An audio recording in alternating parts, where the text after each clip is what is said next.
Daily Words of God. The life that Jesus lived on earth was a normal life of the flesh. He lived in the normal humanity of his flesh.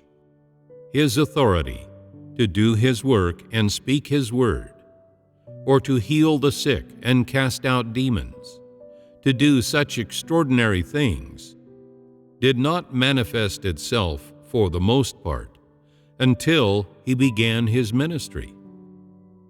His life before age 29, before he performed his ministry, was proof enough that he was just a normal fleshly body.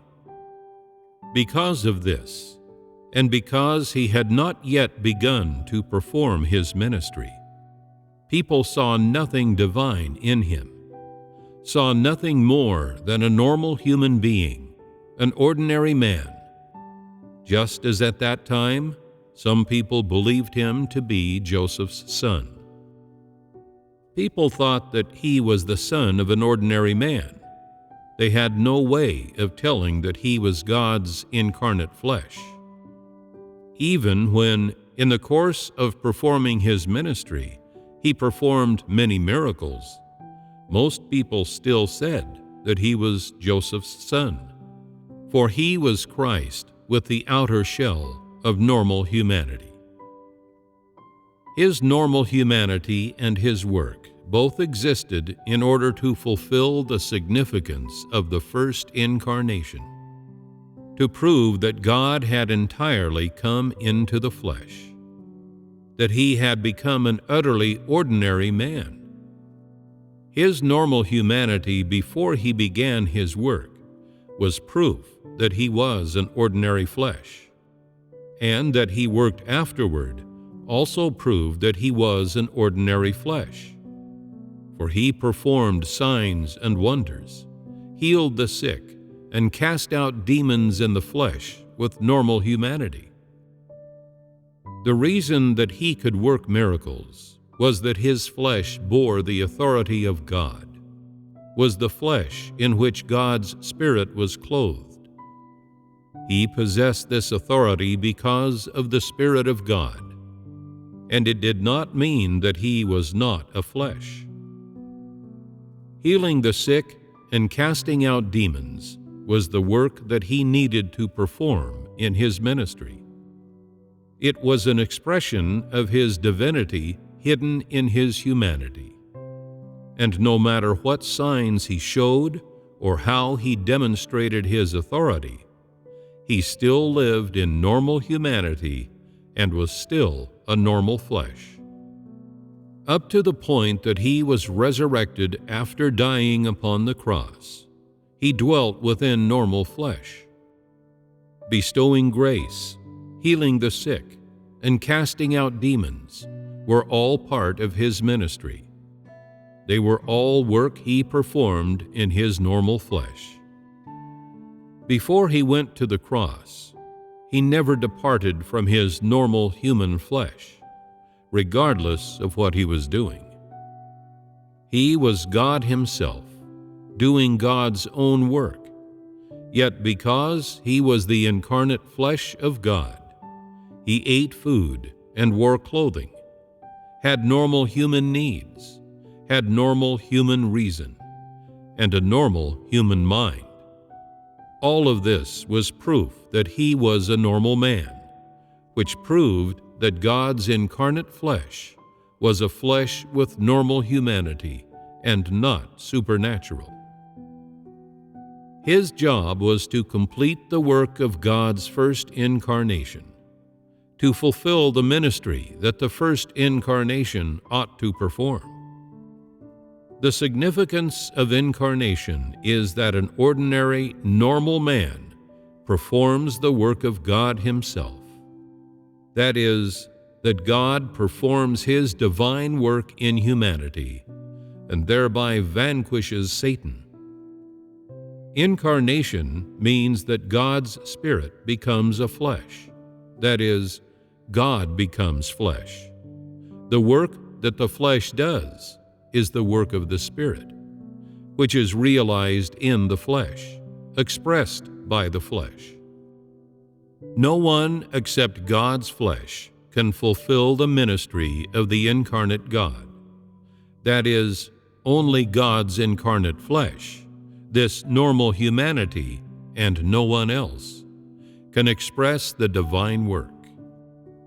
If, during his first coming, God had not possessed normal humanity before the age of 29, if as soon as he was born he could work miracles, if as soon as he learned to speak he could speak the language of heaven, if the moment he first set foot upon the earth he could apprehend all worldly matters, discern every person's thoughts and intentions, such a person could not have been called a normal man, and such flesh could not have been called human flesh.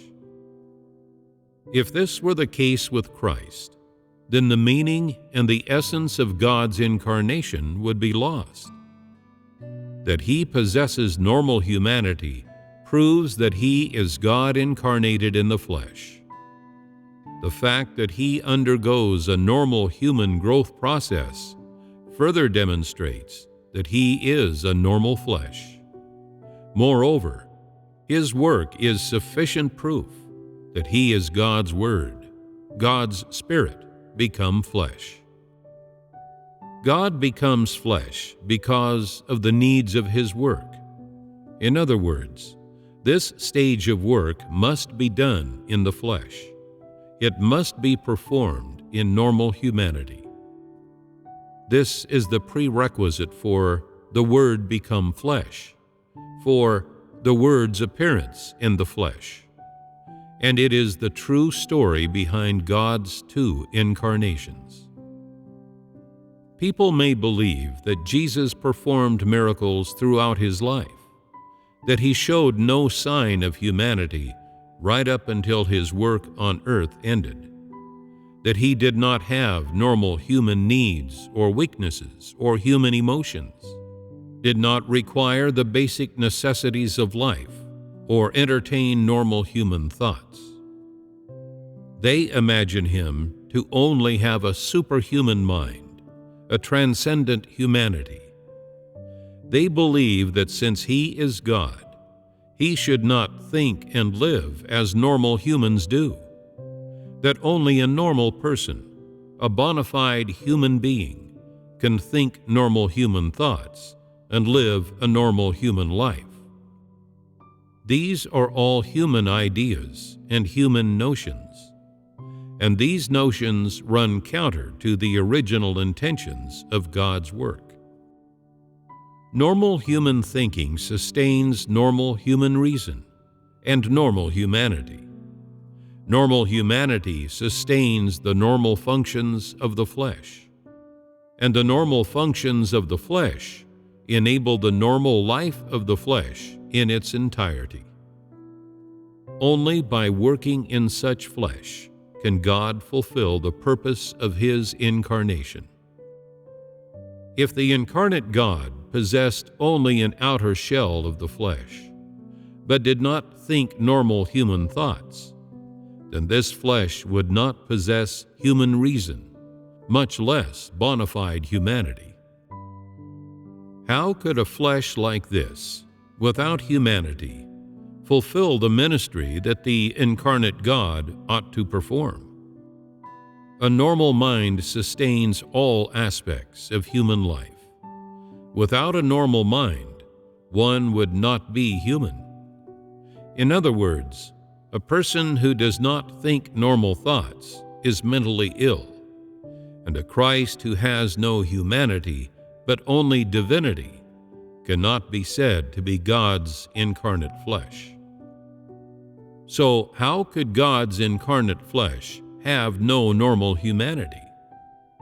Is it not blasphemy to say that Christ has no humanity? All activities that normal humans engage in rely on the functioning of a normal human mind. Without it, humans would behave aberrantly. They would even be unable to tell the difference between black and white, good and evil, and they would have no human ethics and moral principles. Similarly, if the incarnate God did not think like a normal human, then he would not be a bona fide flesh, a normal flesh. Such non-thinking flesh would not be able to take on the divine work. He would not be able to normally engage in the activities of the normal flesh, much less live together with humans on earth. And so, the significance of God's incarnation, the very essence of God's coming into the flesh, would have been lost. The humanity of God incarnate exists to maintain the normal divine work in the flesh. His normal human thinking sustains his normal humanity and all his normal corporeal activities. One could say that his normal human thinking exists in order to sustain all the work of God in the flesh. If this flesh did not possess a normal human mind, then God could not work in the flesh, and what he needs to do in the flesh could never be accomplished. Though the incarnate God possesses a normal human mind, his work is not adulterated by human thought. He undertakes the work in the humanity with a normal mind, under the precondition of possessing the humanity with a mind, not by the exercise of normal human thought. No matter how lofty the thoughts of his flesh are, his work is not tainted by logic or thinking. In other words, his work is not conceived by the mind of his flesh, but is a direct expression of the divine work in his humanity. All of his work is the ministry he must fulfill, and none of it is conceived by his brain.